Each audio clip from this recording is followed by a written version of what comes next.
vas sve skupa pozdraviti večeras ovdje u jednoj plemenitoj emisiji, a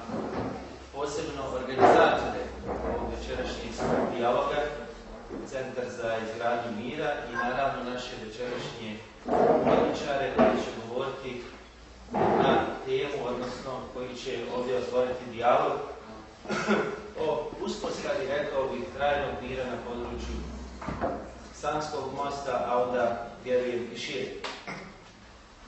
Zaista želim čestitati Centru za izgradnju mira na svim dosadašnjim akcijama, na svemu onome što su oni, evo, u svom kratkom, rekao bih, dosadašnjem, ali vrijednom radu učinili za naš grad. Vjerujem da će i ovaj njihov večerašnji trud zaista uroditi plodom i očekujem da će biti barem onako kako su to i oni očekivali, a vjerujem i bolje nakon što čujemo naše večerašnje uvodničare koji, čini mi se, imaju šta reći kada je izgradnja mira u Sanskom mostu u pitanju. Poznavajući sve ove ljude, vjerujem da su oni i ti koji su najviše u našem gradu doprinijeli u izgradnji mira, međusobnog uvažavanja i tolerancije. Smatram da Sanski most može biti zadovoljan nivom izgrađene međuetničke i međunarodne tolerancije, ali da svakako mi trebamo učiniti da taj nivo podignemo još za jednu stepenicu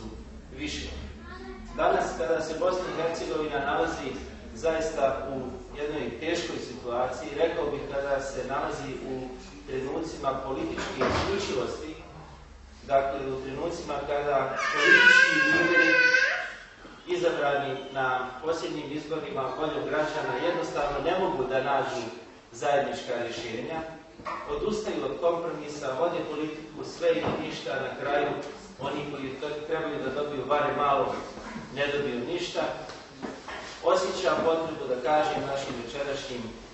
gostima, uvodničarima, ljudima od kojih očekujemo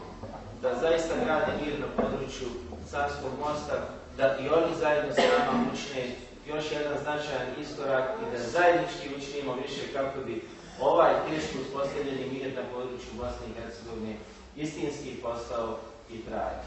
U toj želji, evo, ja vas još jednom pozdravljam i očekujem jedno lijepo večerašnje